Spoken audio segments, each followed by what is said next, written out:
Can you imagine a world full of buildings that can ride off earthquakes? How about taking an elevator to go to the stars? I know, right? Those are extremely possible if you think about it today.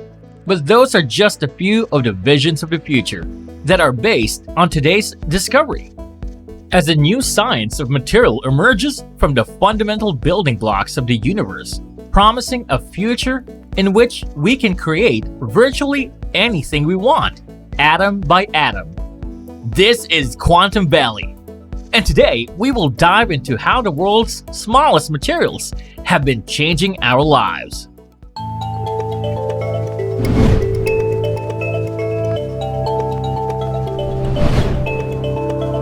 Do you remember hearing nanotech from Iron Man? Where'd that come from? It's nanotech, you like it? How about when microbots are featured in Baymax's Science Showcase event? A few years ago, British sculptor also became viral with his micro sculptures in needles. Just look how small they are. Isn't it fascinating?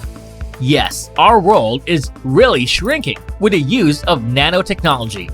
And among other things, these robots will soon be traveling in your bloodstream and will surely be seen working in different industries. But in order for you to fully understand what nanotechnology is and what it can do, let us first define some terms. Nanoscience refers to the study, manipulation, and engineering of matter, particles, and structures on the nanometer scale. It is the study of structures and materials on an ultra-small scale and the unique and interesting properties these materials demonstrate. On the other hand, nanotechnology is the design, production, and application of structures, devices, and systems at the nanoscale. So essentially, one is studying nanomaterials and their properties, and the other is using those materials and properties to create something new or different. Have you got that? Alright, let's proceed. All of these started when an American physicist and Nobel Prize laureate Richard Feynman introduced the concept of nanotechnology in 1959 during the annual meeting of the American Physical Society. Feynman presented a lecture entitled "There's Plenty of Room at the Bottom" at the California Institute of Technology. In this lecture, Feynman made the hypothesis: why can't we write the entire 24 volumes of the Encyclopedia Britannica on the head of a pin?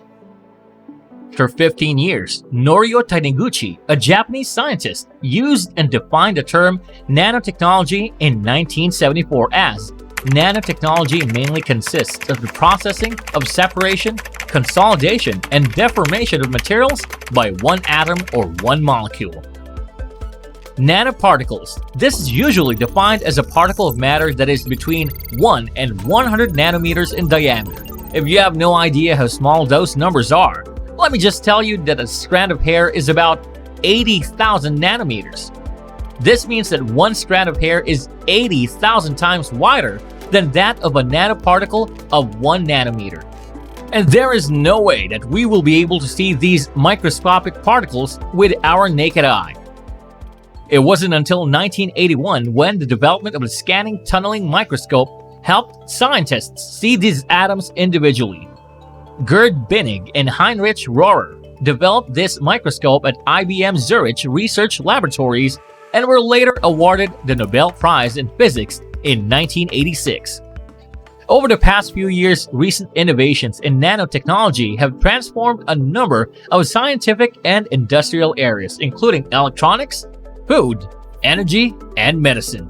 In 1946, the American public was introduced to the world's first general-purpose computer.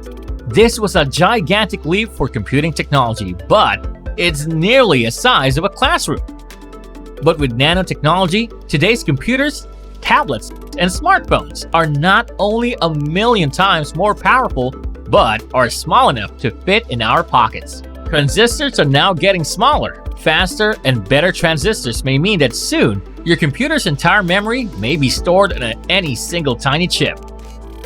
The smaller we make these things, the more of them we can make. And at the same time, they also get cheaper.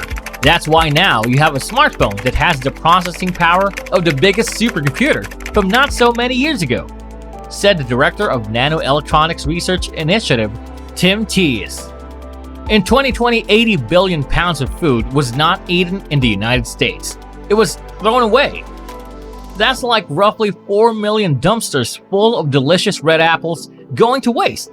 And one way to help reduce food waste is better packaging. Nanotechnology applications in the food industry enabled plastics to create stronger barriers against oxygen and water, slowing down spoilage. It continues to hold great promise to provide benefits not just within food products, but also around food products. On November 17, 2015, a team of researchers from North Carolina State University and Rice University unveiled the first motor-driven submersible nanomachines ever created, measuring only 244 atoms across, which are designed to deliver specialized medicine throughout the body using the bloodstream. And these tiny little biohybrid semi-robots are capable of traveling through viscous material in our bodies. Dr. Kevin Warwick said that as long as we have a way of controlling them from the outside, they can move around very quickly, perform a function.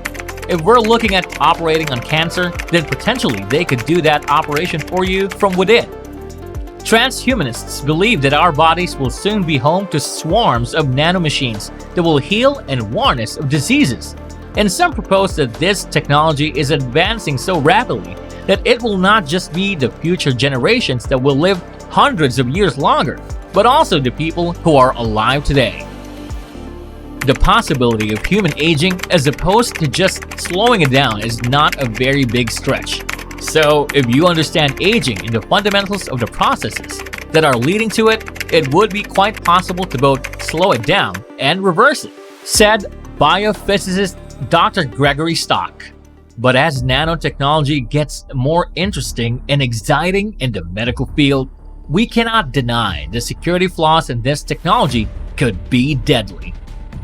Hacking humans with nanotechnology may sound like a concept from a futuristic science fiction novel or movie, but the truth is, it's not that far off, and it could be the next big cyber threat. Medical technologies such as electronic devices implanted or injected into the human body are the next growth area for hackers pursuing money or control of individual people.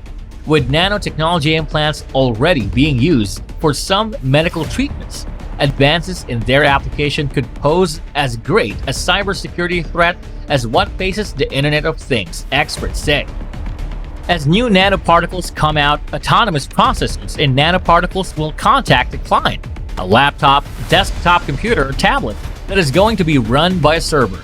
So, there's always a link, and if you can hack it, you can own it. A bit risky, don't you think? But still, the future remains bright for this technology. We have already seen some of nanotechnology's benefits in the world around us, and the research and advancements for this technology still continue to rise as scientists push its boundaries. It's only a matter of time until we see these inventions coming, and we just have to wait until these microscopic robots evolve and be able to reverse our aging process. What do you think about this technology? Will you have these nanomachines inserted into your body? Let us know in the comments below. We hope you enjoyed and learned something from this video. If you did, make sure to like this video and subscribe to our channel for more awesome and substantial videos like this one. Thanks for watching!